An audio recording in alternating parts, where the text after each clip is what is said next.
Praise the lord. ದೇವರ ನಾಮಕ್ಕೆ ಸ್ತೋತ್ರವಾಗಲಿ. ಬಿಡುಗಡೆಯ ಸಂದೇಶ ಎಂಬ ಕಾರ್ಯಕ್ರಮಕ್ಕೆ ನಾನು ನಿಮ್ಮೆಲ್ಲರನ್ನು ಯೇಸು ಕ್ರಿಸ್ತನ ನಾಮದಲ್ಲಿ ಸ್ವಾಗತಿಸ್ತೇನೆ. ನಾವು ಪ್ರಾರ್ಥನೆ ಮಾಡೋಣ. ಪರಲೋಕದಲ್ಲಿರುವ ತಂದೆ ದೇವರೇ, ಯೇಸು ಕ್ರಿಸ್ತನ ನಾಮದಲ್ಲಿ ನನ್ನ ಪಾದ ಸನ್ನಿಧಾನಕ್ಕೆ ನಾವು ಬಂದಿದ್ದೇವೆ. ನಾವು ವಾಕ್ಯಗಳನ್ನು ಧ್ಯಾನ ಮಾಡೋದಕ್ಕೋಸ್ಕರವಾಗಿ ಇನ್ನು ವಾಕ್ಯಗಳನ್ನು ನಾವು ಪವಿತ್ರಾತ್ಮದಲ್ಲಿ ಅಭಿಷೇಕಿಸು. ಪವಿತ್ರಾತ್ಮನ ನಿನ್ನನ್ನು ಸ್ವಾಗತಿಸ್ತೇನೆ.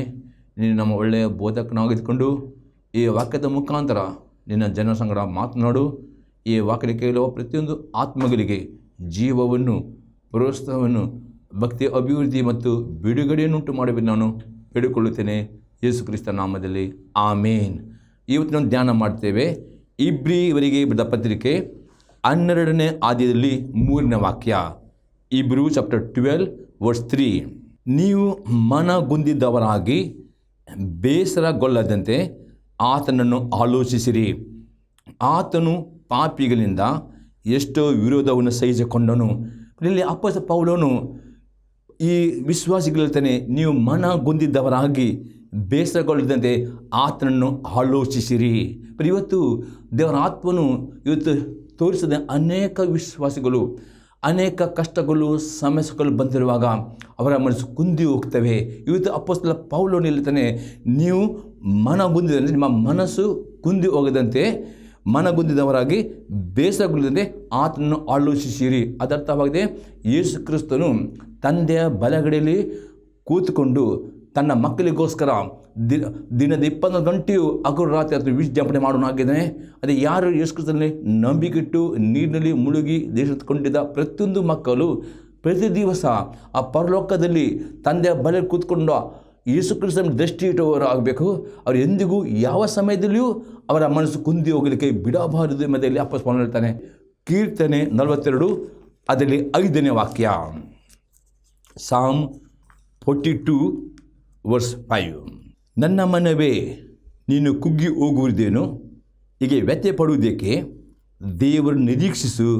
ಆತನು ನನಗೆ ರಕ್ಷಕನು, ದೇವರು ಆಗಿದ್ದಾನೆ, ನಾನು ಇನ್ನೂ ಆತನನ್ನು ಸ್ತುತಿಸಿರುವೆನು.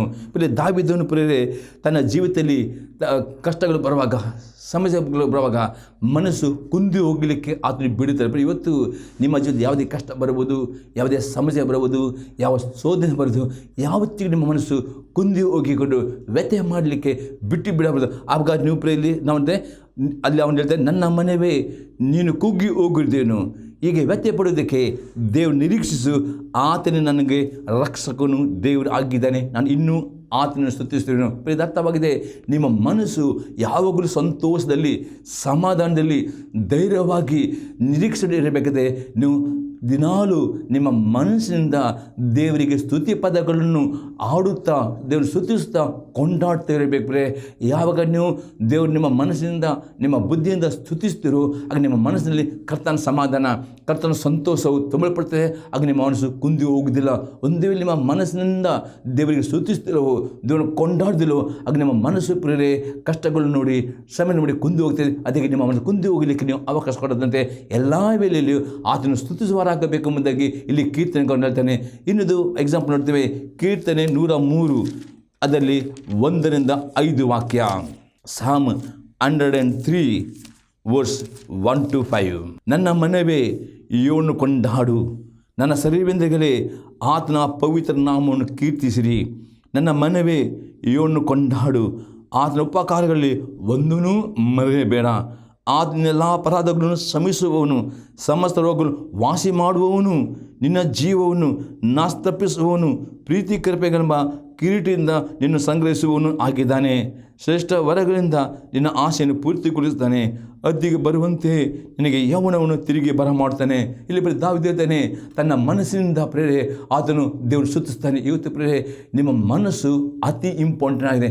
ಯಾಕೆ ನಿಮ್ಮ ಮನಸ್ಸಲ್ಲಿ ಸಂತೋಷವು, ಸಮಾಧಾನವು, ಧೈರ್ಯವು, ನಂಬಿಕೆಯು, ನಿರೀಕ್ಷೆಯು, ಪ್ರೀತಿ ಇರ್ತದೋ ಆಗ ಮಾತ್ರ ನೀವು ನಿಮ್ಮ ಸಂಪೂರ್ಣ ಹೃದಯದಿಂದ, ಪ್ರಾಣದಿಂದ, ಬುದ್ಧಿಯಿಂದ ದೇವರನ್ನು ಪ್ರೀತಿಸಲಿಕ್ಕೆ, ದೇವರ ವಾಕ್ಯಗಳ ಕೈಗಳು ನಡೀಲಿಕ್ಕೆ, ದೇವರು ಕೊಟ್ಟೆಲ್ಲ ಆಶೀರ್ವಾದ ಅನುಭವ ಮಾಡಲಿಕ್ಕೆ, ಎಲ್ಲ ಸೇರಿದ ಶೋಧನೆಗಳ ಮೇಲೆ ಜಯ ಹೊಂದೋದಕ್ಕೆ, ಎಲ್ಲ ವೇಳೆ ಪ್ರಾರ್ಥನೆ ಮಾಡಲಿಕ್ಕೆ, ಎಲ್ಲ ಸಮಯದಲ್ಲಿ ನಂಬಿಕೆ ವೀರರಾಗಿ ನಡೆಯುವಂತೆ ನಿಮಗೆ ಸಾಧ್ಯವಾಗ್ತಾಯಿದೆ. ಜ್ಞಾನೋಕ್ತಿ ಪುಸ್ತಕ 25ನೇ ಅಧ್ಯಾಯದಲ್ಲಿ 20ನೇ ವಾಕ್ಯ.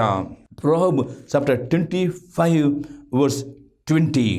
ಮನಗುಂದಿದವನಿಗೆ ಸಂಗೀತ ಹಾಡುವುದು, ಚಳಿ ದಿನದಲ್ಲಿ ಬಟ್ಟೆ ತೆಗೆದ ಹಾಗೂ ಸೋಡಾ ಉಪ್ಪಿಗೆ ಹುಳಿ ಒಯ್ದ ಹಾಗೂ. ಪ್ರೇರೆ ಇದರ ಅರ್ಥ, ಒಂದು ನಿಮ್ಮ ಕುಟುಂಬದಲ್ಲಿ ಹಾಗೂ ನಿಮ್ಮ ಗಂಡ ಅಥವಾ ನಿಮ್ಮ ಹೆಂಡತಿ, ನಿಮ್ಮ ಮಕ್ಕಳು ಯಾವ ಕಷ್ಟದಲ್ಲಿ, ಯಾವ ರೋಗದಲ್ಲಿ ಅವರು ಮಾನಸಿಕವಾಗಿ ಜಿಗುಪ್ಸೆಗೊಂಡಿರುತ್ತಾರೆ, ಮಾನಸಿಕವಾಗಿ ಖಿನ್ನತೆಯಲ್ಲಿ ಇರುತ್ತಾರೆ, ಮಾನಸಿಕ ರೋಗಿ ಆಗುತ್ತಾರೆ. ನೀವು ಅವರಿಗೆ ಪುನಃ ಅವರಿಗೆ ನಕಾರಾತ್ಮಕ ಮಾತನಾಡಿ ಅವ್ರನ್ನ ತೀರ್ಪು ಮಾಡಿ ಅವ್ರ ಕುಂದಿ ಹೋಗಲಿ ಬಿಡದೆ ನೀವು ಕುಟುಂಬವಾಗಿ ದೇವರು ಸ್ತುತಿಸುವಬೇಕು, ಕೊಂಡಾಡಬೇಕು. ಆ ರೀತಿ ನೀವು ಕುಟುಂಬ ಸ್ತುತಿಸುವಾಗ ನಿಮ್ಮ ಕುಟುಂಬ ಯಾರಾದರೂ ಆ ಮನಗುಂದಿದರೆ ಆ ಸ್ತುತಿ ಸ್ತೋತ್ರ ಮಾಡುವಾಗ ಪವಿತ್ರ ಅಭಿಷೇಕವು ಬಂದು ಆ ಮನಗುಂದಿನಿಗೆ ಬಿಡುಗಡೆ ಕೊಡುತ್ತದೆ ಎಂಬುದಾಗಿ ಸೊಲೊಮೋನನ ಇವತ್ತು ದೇವರ ಆತ್ಮತಾನೆ ಅನೇಕರ ಕುಟುಂಬದಲ್ಲಿ ಅನೇಕ ಗಂಡಸರು ಸಾಲ ಮಾಡಿಕೊಂಡು ಮಾನಸಿಕ ಕುಂದಿ ಹೋಗಿದ್ದಾರೆ, ಮಾನಸಿಕ ವ್ಯತ್ಯಯ ಆಗಿದೆ. ಹೆಂಡತಿ ಅದನ್ನು ನೀವು, ಮಕ್ಕಳಾದ ನೀವು ನಿಮ್ಮ ಗಂಡನಿಗೆ ತಪ್ಪುವರಿಸದೆ ನೀವು ಮನೆಯಲ್ಲಿ ಕುಟುಂಬ ಪ್ರಾರ್ಥನೆ ಮಾಡಿಕೊಂಡು ಕುಟುಂಬವಾಗಿ ದೇವರು ಸ್ತುತಿಸುವ ಕೊಂಡಾಡುವಾಗ ಆ ದೇವರಾತ್ಮನ ಮಹಿಮೆಯು ನಿಮ್ಮ ಗಂಡನ ಮೇಲೆ ಆಗಲಿ, ಹೆಂಡತಿ ಮೇಲೆ ಯಾರಿಗೂ ಅವರ ಮೇಲೆ ಬಂದು ಅವರ ಮಾನಸಿಕ ಬಿಡುತ್ತಾರೆ. ಅಲ್ಲಿ ದೇವರ ಅದ್ಭುತಗಳನ್ನು ನೋಡಲಿಕ್ಕೆ ಸಾಧ್ಯವಾಗ್ತದೆ. ಅದಕ್ಕೆ ಹೊಸ ಮಾಡಲಿಕ್ಕೆ ಅಪೊಸ್ತಲ ಪೌಲನು ಫಿಲಿಪ್ಪಿಯವರಿಗೆ ಬರೆದ ಪತ್ರಿಕೆಯಲ್ಲಿ ಪುನಃ ಪಡೆದನೆ ಸಂತೋಷಿಸಿರಿ, ತಿರುಗಿ ಸಂತೋಷ ನೋಡಿ ಫಿಲಿಪ್ಪಿಯವರಿಗೆ ಬರೆದ ಪತ್ರಿಕೆ 4ನೇ ಅಧ್ಯಾಯದಲ್ಲಿ 4ನೇ ವಾಕ್ಯ, ಫಿಲಿಪಿಯನ್ಸ್ ಚಾಪ್ಟರ್ 4 verse 4. ಯಾವಾಗಲೂ ಕರ್ತನಲ್ಲಿ ಸಂತೋಷಿಸಿರಿ, ಸಂತೋಷ ಪಡೆದು ತಿರುಗಿ ಹೇಳ್ತಾರೆ. ಪುನಃ ಅಪೊಸ್ತಲ ಪೌಲನು ಫಿಲಿಪ್ಪಿಯಲ್ಲಿ ಯಾವಾಗಲೂ ಕರ್ತನಲ್ಲಿ ಸಂತೋಷಿಸಿರಿ, ಸಂತೋಷ ಪಡೆ ಅಂತ ಆಗತ್ತೆ. ನೀವು ಪ್ರತಿಯೊಂದು ಪ್ರೇಲಿ ಅಪೊಸ್ತಲ ಪೌಲನು ಬರೆಯುವಾಗ ಆತ ಸೆರೆಮನೆಯಲ್ಲಿ ಇದ್ದನು. ಆ ಸೆರೆಮನೆ ಇರುವಾಗ ಅಪೊಸ್ತಲ ಪೌಲನು ಆ ಸೆರೆಮನೆಯ ಕಷ್ಟ ನೋಡಿಕೊಂಡು ಅವನು ಕುಂದಿ ಹೋಗಲಿಲ್ಲ. ಆ ಸಮಯದಲ್ಲಿ ಅವನು ಸ್ತುತಿಸಿದನು. ಸ್ತುತಿಸುವಾಗ ನಾನು ನೋಡ್ತೇವೆ ಅಪೊಸ್ತಲ ಕೃತ್ಯ 16ನೇ ಅಧ್ಯಾಯದಲ್ಲಿ 25ನೇ ವಾಕ್ಯದಲ್ಲಿ ಪೌಲ ಮತ್ತು ಶೀಲರು ಆ ಸೆರೆಮನೆಯಲ್ಲಿ ಬಿದ್ದುಕೊಂಡಿರುವಾಗ ಮಧ್ಯರಾತ್ರಿ ಅವರು ದೇವರು ಸ್ತುತಿ ಪದಗಳಿಂದ ದೇವರು ಸ್ತುತಿಸುವಾಗ ಭೂಕಂಪವಾಯಿತು, ಅವರ ಬೇಡ ಕಲಿಸಿ. ಈ ರೀತಿ ನಿಮಗೆ ಯಾವ ಕಷ್ಟ ಇರಬಹುದು, ಸಮಸ್ಯೆ ಇರ್ಬೋದು, ಅಪೊಸ್ತಲ ಪೌಲನು ಅಂತಾನೆ ಸಮಸ್ಯೆ ನೋಡಬೇಡ್ರಿ, ಕಷ್ಟವನ್ನು ನೋಡಬೇಡ್ರಿ, ಡಾಕ್ಟರ್ ರೇಪನ್ನು ನೋಡಬೇಡ್ರಿ, ಯಾವ ಪರಿಸ್ಥಿತಿ ನೋಡಬೇಡಿ, ಅದೇ ಬದಲಿಗೆ ಸಂತೋಷ ಪಡ್ರಿ, ತಿರುಗಿ ಸಂತೋಷಿಸುವಾಗ ದೇವರ ಅದ್ಭುತವು ನಿಮ್ಮ ಕುಟುಂಬದಲ್ಲಿ ಆಗ್ತದೆ ಎಂಬುದಾಗಿ ಅಪೊಸ್ತಲ ಪೌಲನು ತನ್ನ ಅನುಭವದಲ್ಲಿ ಹೇಳ್ತಾನೆ. ಪುನಃ ನಾವು ನೋಡ್ತೇವೆ 1ನೇ ಥೆಸಲೋನಿಕದವರಿಗೆ ಬರೆದ ಪತ್ರಿಕೆ 5ನೇ ಅಧ್ಯಾಯದಲ್ಲಿ 18ನೇ ವಾಕ್ಯ, 1 Thessalonians chapter 5 verse 18. ಎಲ್ಲದರಲ್ಲಿಯೂ ಕರ್ತನನ್ನ ಸ್ತುತಿ ಮಾಡಿರಿ, ಇದೇ ನಿಮ್ಮ ವಿಷಯವಾಗಿ ಕ್ರಿಸ್ತ ಯೇಸುವಿನಲ್ಲಿ ತೋರಿ ಬಂದ ದೇವರ ಚಿತ್ತ. ಅಪೊಸ್ತಲ ಎಲ್ಲದರಲ್ಲಿ ಅಂದರೆ ಪ್ರತಿಯೊಂದು ಸಂದರ್ಭದಲ್ಲಿ, ಪ್ರತಿಯೊಂದು ಸನ್ನಿವೇಶದಲ್ಲಿ, ಪ್ರತಿಯೊಂದು ಒಳ್ಳೆಯದರಲ್ಲಿಯೂ ಕೆಟ್ಟದರಲ್ಲಿಯೂ ದೇವರಿಗೆ ಕರ್ತನ ಸ್ತುತಿ ಮಾಡಬೇಕು. ಇದು ನಿಮ್ಮ ವಿಷಯವಾಗಿ ದೇವರ ಚಿತ್ತ. ಯಾವಾಗ ನೀವು ಆ ಪರಿಸ್ಥಿತಿಯಲ್ಲಿ ಸ್ತುತಿಸ್ತೀರೋ, ಕೊಂಡಾಡ್ತೀರೋ, ದೇವರು ಹೇಳ್ತಾನೆ ನಿಮ್ಮ ಎಂಥ ಸಮಸ್ಯೆ ಇರ್ಬೋದು, ಎಂಥ ದೊಡ್ಡ ಕೆಂಪು ಸಮುದ್ರ ಆಗಿ ನಿಮ್ಮ ಸಮಸ್ಯೆ, ಆ ಕೆಂಪು ಸಮುದ್ರವನ್ನು ಇಬ್ಬಾಗ ಮಾಡ್ತಾನೆ. ಕೀರ್ತನೆ 34ನೇ ಕೀರ್ತನೆಯಲ್ಲಿ 1ನೇ ವಾಕ್ಯದಿಂದ 5ನೇ ವಾಕ್ಯ ತನಕ 6ನೇ ವಾಕ್ಯ ತನಕ ನಾನು ಓದುತ್ತೇನೆ. ನಾನು ಯೆಹೋವನನ್ನು ಎಡೆ ಬಿಡದೆ ಕೊಂಡಾಡುವೆನು. ದಾವೀದನು ಕಷ್ಟದಲ್ಲಿ ಬಿದ್ದಿರುವಾಗ ಆತ ಹೇಳ್ತಾನೆ, ನಾನು ಯೆಹೋವನನ್ನು ಎಡೆ ಬಿಡದೆ ನಿರಂತರವಾಗಿ ದೇವರನ್ನು ಕೊಂಡಾಡುವುದು ಅತಿ ಅಗತ್ಯವಾಗಿದೆ. ಆತನ ಸ್ತೋತ್ರವು ಯಾವ ನನ್ನ ಬಳಿಯಲ್ಲಿ ದಾವೀದನೇ ಆ ಕಷ್ಟದ ಸಮಯದಲ್ಲಿ ಆತನ ಗುಣಗುಟ್ಟಿದ್ದಿಲ್ಲ, ದೇವರ ಸ್ತೋತ್ರವು ಆತನ ಬಾಯಲ್ಲಿ ಇರುವುದು ಎಂಬುದು ಹೇಳ್ತಾನೆ. 2ನೇ ವಾಕ್ಯ, ನನ್ನ ಮನಸ್ಸು ಯೆಹೋವನಲ್ಲಿ ಹಿಗ್ಗುತ್ತಿರುವುದು, ಇದು ದೀನರ ಕೇಳಿ ಸಂತೋಷಿಸಿರು. ಆ ಕಷ್ಟದ ಸಮಯದಲ್ಲಿ ನೀವು ನಿಮ್ಮ ಮನಸ್ಸು ಕುಂದಿ ಹೋಗಬಾರ್ದು, ಬೇಸರ ಪಡಬಾರ್ದು, ವ್ಯತ್ಯಯ ಪಡಬಾರ್ದು, ಅಪನಂಬಿಕೆ ಮಾತ್ರ. ಅದರ ಬದಲು ನೀವು ದೇವರು ಸ್ತುತಿಸುವಾಗ ನಿಮ್ಮ ಮನಸ್ಸಿನಲ್ಲಿ ನೀವು ಸಂತೋಷಿಸ್ತೀರಿ, ನಿಮ್ಮ ಮನಸ್ಸು ಹಿಗ್ಗುತ್ತದೆ, ಆಗ ದೀನರು ನೋಡಿ ಸಂತೋಷಿಸ್ತಾರೆ ಎಂಬುದಾಗಿ ದಾವೀದನು ತನ್ನ ಅನುಭವದಲ್ಲಿ ಹೇಳ್ತಾನೆ. 3ನೇ ವಾಕ್ಯದಲ್ಲಿ ಅವನು ಹೇಳ್ತಾನೆ, ನನ್ನೊಡನೆ ಇವನು ಕೊಂಡಾಡಿ ನಾವು ಒಟ್ಟಾಗಿ ಆತ ಗಣ ಅಷ್ಟು ಹೇಳ್ತಾ ತನ್ನ ಕುಟುಂಬವನ್ನು, ತನ್ನ ಸಭೆ, ನಾವೆಲ್ಲರೂ ಒಟ್ಟಾಗಿ ಸಭೆಯಾಗಿ ಇವತ್ತು ನಾವು ಯಾಕೆ ನೀವು ಪ್ರತಿ ಆದಿತ್ಯವಾರ ಸಭೆಗೆ ಸೇರಿ ಬರಬೇಕು, ಸಭೆಯಾಗಿ ಪ್ರತಿಯೊಬ್ಬರು ಒಟ್ಟಾಗಿ ದೇವರು ಕೊಂಡಾಡೋಣ, ದೇವ್ರನ್ನ ಸ್ತುತಿಸೋಣ, ಕುಟುಂಬವಾಗಿ ದೇವರು ಸ್ತುತಿಸಬೇಕು ಎಂಬುದಾಗಿ ದಾವೀದನು ಹೇಳ್ತಾನೆ. ಒಂದು 4ನೇ ವಾಕ್ಯದಲ್ಲಿ, ನಾನು ಯೆಹೋವನ ಸನ್ನಿಧಿಯಲ್ಲಿ ಬೇಡಿಕೊಳ್ಳಲು ಆತನು ಸದುತ್ತರ ಕೊಟ್ಟು ಎಲ್ಲ ಭೀತಿಯಿಂದ ನಾನು ತಪ್ಪಿಸಿದನು. ಯಾವಾಗಲೂ ಈ ರೀತಿ ದೇವರು ಸ್ತುತಿಸ್ತಿರೋ ದೇವರು ನಿಮ್ಮ ಪ್ರಾರ್ಥನೆ ಕೇಳಿಕೊಂಡು ಎಲ್ಲ ಭೀತಿಯಿಂದ ನಿಮ್ಮನ್ನು ತಪ್ಪಿಸ್ತಾನೆ. ದೇವರ ಆತ್ಮನ್ನು ತೋರಿಸ್ತಾ ಇದ್ದಾನೆ. ಅನೇಕರು ತುಂಬ ಪ್ರಾರ್ಥನೆ ಮಾಡ್ತೀರಿ, ಆದರೆ ನಿಮ್ಮ ಬರೀ ಪ್ರಾರ್ಥನೆ ಮಾಡಿ ದೇವರಿಗೆ ಸ್ತುತಿ ಮಾಡಿದರೆ ಉತ್ತರ ಬರೋದಿಲ್ಲ. ಅದಕ್ಕೆ ಇಲ್ಲಿ ದಾವೀದನು ಏನು ಮಾಡ್ತಿದ್ದನು, ಆತನ ಬಾಯಲ್ಲಿ ಇಡೀ ದಿನ ಸ್ತುತಿ ಸ್ತೋತ್ರವು ಇತ್ತು ಅವನ ಬಾಯಲ್ಲಿ. ಆಗ ಆವತ್ತನೇ ದೇವ್ರನ್ನ ಪ್ರಾರ್ಥನೆ ಕೈಗೊಂಡು ನಿಮ್ಮ ಪ್ರಾರ್ಥನೆ ಪರಲೋಕಕ್ಕೆ ಏರಿ ಹೋಗಬೇಕಾದರೆ ಸ್ತುತಿ ಸ್ತೋತ್ರ ಸಲ್ಲಿಸೋದು ಅತಿ ಇಂಪಾರ್ಟೆಂಟ್ ಇದೆ. ನಿಮ್ಮ ಪ್ರಾರ್ಥನೆ ಜೊತೆಯಲ್ಲಿ ಸ್ತುತಿ ಸ್ತೋತ್ರವನ್ನು ಸಲ್ಲಿಸಿದರೆ ಮಾತ್ರ ಆ ಪ್ರಾರ್ಥನೆಯು ಪರಲೋಕ ಹೋಗ್ತದೆ. ಪರಲೋಕದಿಂದ ದೇವರು ಅದ್ಭುತ ಮಾಡುವನಾಗಿದ್ದಾನೆ. 5ನೇ ವಾಕ್ಯ ನೋಡ್ತೇವೆ, ಆತನನ್ನು ದೃಷ್ಟಿಸಿದರು, ಪ್ರಕಾಶವನ್ನು ಹೊಂದಿದರು, ಅವರ ಮುಖವು ಲಜ್ಜೆಯಿಂದ ಕೆಡಿಯುವುದಿಲ್ಲ. ಬರೀ ಸ್ತುತಿ ಮಾಡೋದ ಅರ್ಥ ಎಂದರೇನು, ನೀವು ನಂಬಿಕೆಯಲ್ಲಿ ಪರಲೋಕವನ್ನು ನೋಡ್ತಿದ್ದರೆ ನೀವು ನಂಬುತ್ತೀರಿ, ಪರಲೋಕದಲ್ಲಿ ದೇವರು ಸಿಂಹಾಸನನಾಗಿದ್ದಾನೆ, ಆತನ ಬಲಗಡೆಯಲ್ಲಿ ಯೇಸು ಕ್ರಿಸ್ತ ಕುಳಿತುಕೊಂಡು ವಿಜ್ಞಾಪನೆ ಮಾಡ್ತೇನೆ. ಈ ನಂಬಿಕೆಯಿಂದ ಸ್ತುತಿಸುವಾಗ ಪ್ರೇರೆ ನೀವು ಪ್ರಕಾಶವನ್ನು ಹೊಂದುತ್ತೀರಿ, ನಿಮ್ಮ ಮುಖವು ಎಂದಿಗೂ ಲಜ್ಜೆಗೆ ಒಳಪಡುವುದೇ ಇಲ್ಲ ಎಂಬುದೇ ಅಪವಾದ. ಎಲ್ಲಿ ನಾವು ನೋಡ್ತೇವೆ ಪ್ರೇರೆ, ಯವನ ಭಯ ಭಕ್ತರು ಸುತ್ತಲೂ ಆತನ ದೂತನು ದಂಡೆಲಿಸಿ ಕಾವಲಿಗೆ ಕಾಪಾಡ್ತಾನೆ. ಇವತ್ತು ದೇವ ದೂತರು ಪರಲೋಕದಲ್ಲಿ ಅನೇಕ ಲಕ್ಷಾವಧಿಗಳು ದೇವ ದೂತರು ಯಾವಾಗ ನೀವು ಸ್ತುತಿಸ್ತೀರೋ ಪರಲೋಕ ದೇವದೂತರು ನಿಮ್ಮ ಸಹಾಯಕ್ಕೆ ಬರ್ತಾರೆ, ನಿಮ್ಮನ್ನು ಕಾಪಾಡದವರು ಅದಕ್ಕೋಸ್ಕರ ಪರೇ ಅಪ್ಪಸ್ಕೊಳ್ಳುತ್ತಾನೆ. ನೀವು ಮನಗೊಂದಿದ್ದವರಾಗಿ ಬೇಸರಗೊಳ್ಳದೆ ಆತನ ಆಲೋಚನೆ ಈ ರೀತಿ ನೀವು ದೇವರ ವಾಕ್ಯಗಳನ್ನು ಧ್ಯಾನ ಮಾಡಿಕೊಂಡು ದೇವರನ್ನು ಸ್ತುತಿಸ್ತಾ ಇದ್ದರೆ ದೇವರು ನಿಮ್ಮ ಪ್ರಾರ್ಥನೆ ಉತ್ತರ ಕೊಡುತ್ತಾನೆ, ನಿಮ್ಮ ಜೀವಿತ ಅದ್ಭುತ ಮಾಡ್ತಾನೆ, ನಿಮ್ಮ ಉತ್ತರ ಕೊಡುತ್ತಾನೆ, ಎಲ್ಲ ಕಷ್ಟ ನಿಮಗೆ ಬಿಡುಗಡೆ ಕೊಡುತ್ತಾನೆ.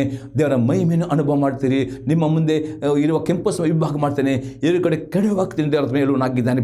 ಈಗ 2ನೇ ಸಂಘ ನೋಡ್ತೇವೆ, ಜ್ಞಾನವಂತರಾಗಿ ನಡೆಯುವವರು ಆಗಬೇಕು.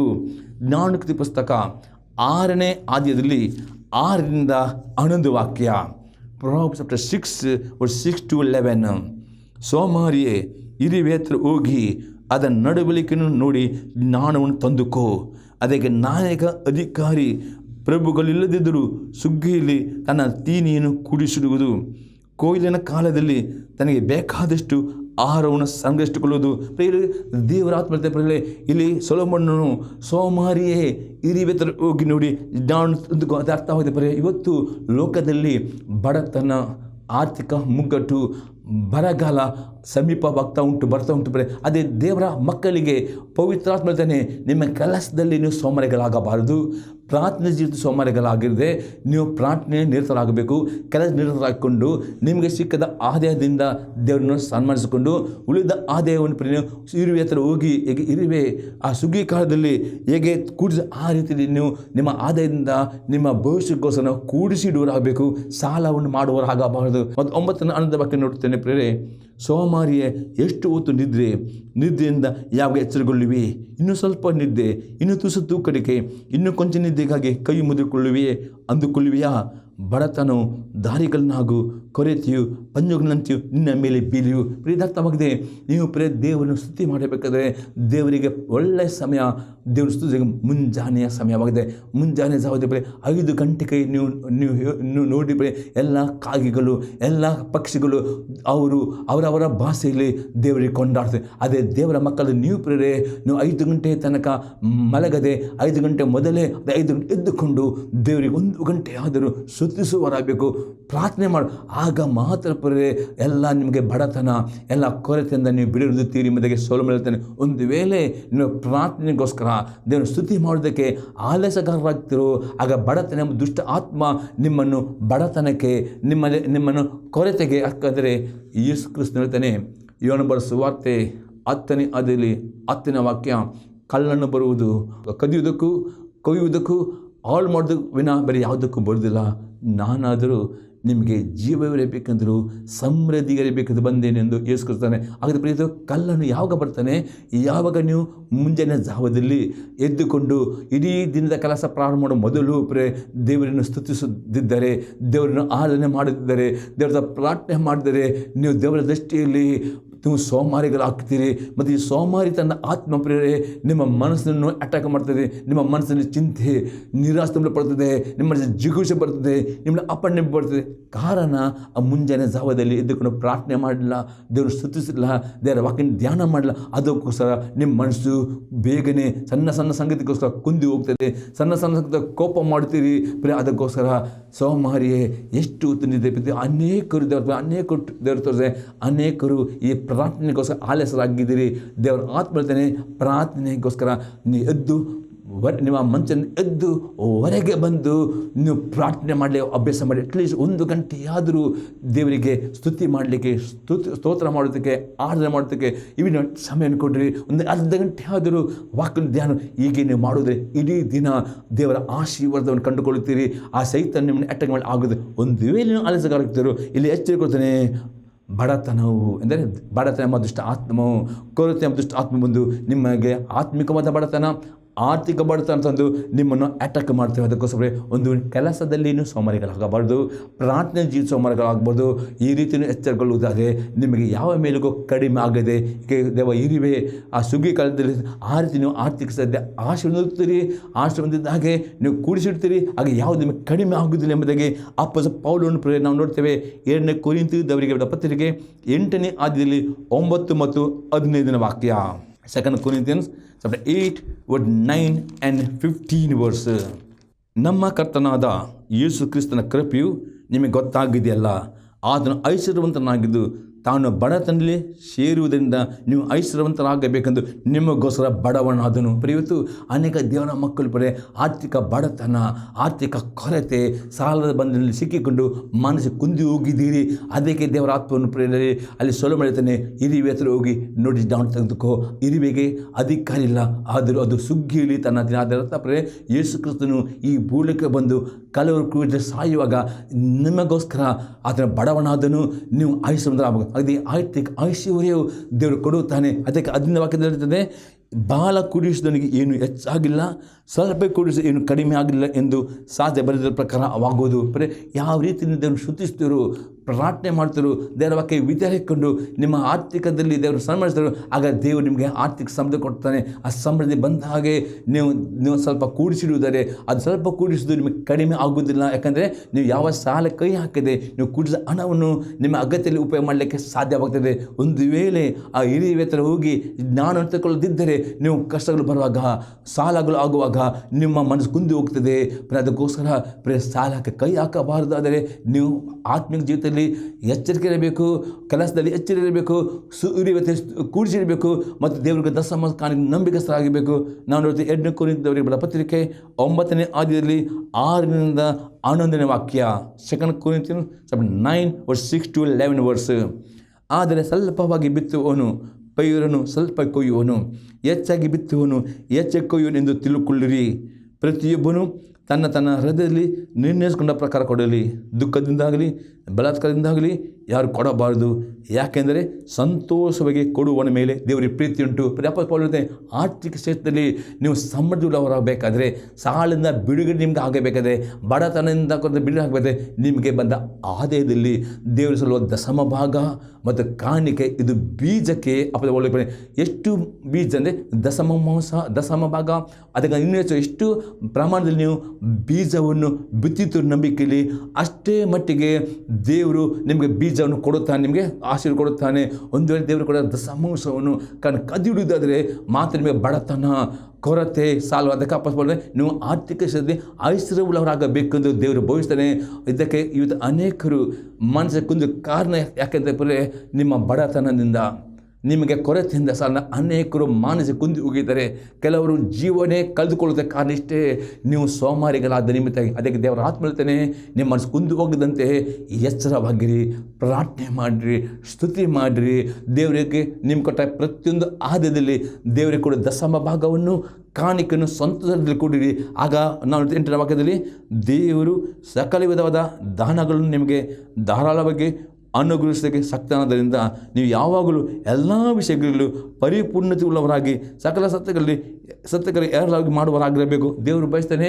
ಯಾವಾಗ ದೇವರು ದಶಮಾಂಶ ಕಾಣಿಕೊಡ್ತೀರೋ ಎಲ್ಲ ರೀತಿಯಲ್ಲಿ ನಿಮಗೆ ಆರ್ಥಿಕವಾಗಿ ದೇವರು ಐಶ್ವರ್ಯವನ್ನು ಕೊಡುತ್ತಾನೆ ಎಂಬುದರಲ್ಲಿ ಅಪೊಸ್ತಲ ಪೌಲನಲ್ಲಿ ವಾಗ್ದಾನ ಸಂಯುಕ್ತವಾಗಿ ಹೇಳುತ್ತಾನೆ. 8ನೇ ವಾಕ್ಯದಲ್ಲಿ ಮತ್ತು 9ನೇ ವಾಕ್ಯದಲ್ಲಿ ಉಪಕಾರಿಯ ವಿಷಯದಲ್ಲಿ ಅವನ ಬಡವರಿಗೆ ಧಾರಾಳ ಕೊಟ್ಟನು, ಅವನ ನೀತಿಯ ಫಲವು ಸದಾಕಾಲ ಇರುವುದು ಎಂದು ಶಾಸ್ತ್ರ ಬರೆದಿದ್ದಲ್ಲ.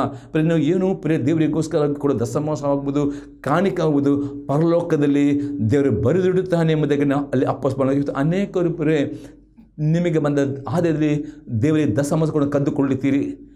ದಶಮ ಕದ್ದುಕೊಂಡು ನಿಮಿತ್ತವಾಗಿ ಮಲಾಕಿ ಪುಸ್ತಕದಲ್ಲಿರ್ತದೆ 3ನೇ ಅಧ್ಯಾಯದಲ್ಲಿ 8ನೇ ವಾಕ್ಯದಲ್ಲಿ, ನರ ಮನಸ್ಸನ್ನು ದೇವರಿಂದ ಕದ್ದುಕೊಳ್ಳಬಹುದು, ನೀವು ನನಗೆ ಸಲ್ಲುವ ದಶಮಾಂಶವನ್ನು ಕದ್ದುಕೊಂಡು ನಿಮಿತ್ತಾಗಿ ಶಾಪಗ್ರಸ್ತರಾಗಿದ್ದ ನಿಮಿತ್ತಾಗಿ ಮಲಕಿ 3:8-10 ವಾಕ್ಯದಲ್ಲಿ ಬರೆಯಲ್ಪಟ್ಟಿದೆ. ಹಾಗಾದರೆ ಇವತ್ತು ನಿಮ್ಮ ಆರ್ಥಿಕ ಬಡತನ, ಕೊರತೆ, ಸಾಲ ಎಂಬ ಶಾಪ ಮುರಿಯಲ್ಪಡಬೇಕಾ? ಹಾಗಾದರೆ ದೇವರಿಗೆ ಕೊಡುವ ದಶಮಾಂಶವನ್ನು ಯಾವಳು ಕದ್ದಿಡದೆ ನಂಬಿಕೆ ಕೊಡಿ, ದೇವರು ಪರಲೋಕದಲ್ಲಿ ಬರೆದಿಡುತ್ತಾನೆ ಎಂಬುದಾಗಿ ಅಪೊಸ್ತಲನು ಹೇಳುತ್ತಾನೆ. ಮತ್ತು 10ನೇ ಮತ್ತು 11ನೇ ವಾಕ್ಯ, ಬಿತ್ತುವವನಿಗೆ ಬೀಜವನ್ನು, ಉಣ್ಣುವವನಿಗೆ ಆಹಾರವನ್ನು ಕೊಡುವಾತನು ನಿಮಗೆ ಬಿತ್ತುವುದಕ್ಕೆ ಬೀಜವನ್ನು ಕೊಟ್ಟು ಹೆಚ್ಚಿಸಿ ನಿಮ್ಮ ಧರ್ಮ ಕಾರ್ಯಗಳಿಂದ ಆಗುವ ಫಲಗಳನ್ನು ವೃದ್ಧಿಪಡಿಸುವನು. ಈಗ ನೀವು ಎಲ್ಲ ವಿಷಯಗಳಲ್ಲಿ ಐಶ್ವರ್ಯವಂತರಾಗಿದ್ದು ಉದಾರ ಕೊಡಸತ್ತರಾಗುವಿರಿ. ಇಲ್ಲಿ ಅಪೊಸ್ತಲನು ಹೇಳ್ತಾನೆ, ದೇವರು ಯಾವಾಗ ದೇವರು ಸಲ್ಲುವ ದಶಮಾಂಶ, ಕಾಣಿಕೆ, ಪರೋಪಕಾರ, ದಾನ ಧರ್ಮ ಮೇಲೆ ಬೀಜವನ್ನು ಸಂತೋಷದಿಂದ ಬಿತ್ತಿತ್ತರೋ ಹಾಗೆ ಸಂತೋಷವಾಗಿ ನಿಮಗೆ ಆರ್ಥಿಕ ಸಮೃದ್ಧಿ ಕೊಡ್ತಾನೆ, ಆರ್ಥಿಕ ಐಶ್ವರ್ಯ ಕೊಡ್ತಾನೆ. ಎಲ್ಲ ಸಾಲದಿಂದ ಕೊಡ್ತಾನೆ, ಬಿಡುವಂತೂ ಎಲ್ಲ ವಿಷಯದ ಆರ್ಥಿಕ ಐಶ್ವರ್ಯರಾಗ್ತೀರಿ ಎಂಬುದಾಗಿ ಅಪೊಸ್ತಲನು ಪ್ರಾರ್ಥನೆ ಮಾಡೋಣ. ಈ ಸಂದೇಶವು ನಿಮ್ಮ ಜೊತೆ ಉತ್ತೇಜ ಆಗಿದೆ. ನಿಮ್ಮ ಅಭ್ಯರ್ಥಿ ತಿಳಿಸಿರಿ, ನಿಮಗೋಸ್ಕರ ಪ್ರಾರ್ಥನೆ ಮಾಡ್ತೇನೆ. ನನ್ನ ದೇವರೇ, ಯೇಸು ಕ್ರಿಸ್ತನ ನಾಮದಲ್ಲಿ ಸ್ತೋತ್ರ ದೇವ. ಈ ಸಲಕ್ಕೆಲ್ಲ ಪ್ರತಿಯೊಬ್ಬ ವೀಕ್ಷಕರಿಗೆ ದೇವ ನಿನ್ನ ಕೃಪೆಯನ್ನು ಕೊಡು. ಎಂದು ತಮ್ಮ ಮನಸ್ಸಿನಲ್ಲಿ ಕುಂದಿ ಹೋಗದಂತೆ, ಎಂದು ಮನಸ್ಸಲ್ಲಿ ಅವರು ವ್ಯತ್ಯಯ ಪಡದಂತೆ, ಬೇಸರ ಪಡದಂತೆ, ನಿರಾಸೆ ಪಡದಂತೆ, ಎಲ್ಲ ವೇಳೆಯಲ್ಲಿ ನಿನ್ನ ಸ್ತುತಿಸುವಂತೆ, ಕೊಂಡಾಡುವಂಥ ಆ ಪವಿತ್ರ ಅಭಿಷೇಕದಿಂದ ಇವರೆಲ್ಲರನ್ನು ಅಭಿಷೇಕಿಸಬೇಕು ನಾನು ಬೇಡ್ಕೊಳ್ತೇನೆ, ಯೇಸು ಕ್ರಿಸ್ತನ ನಾಮದಲ್ಲಿ. ಆಮೇನ್.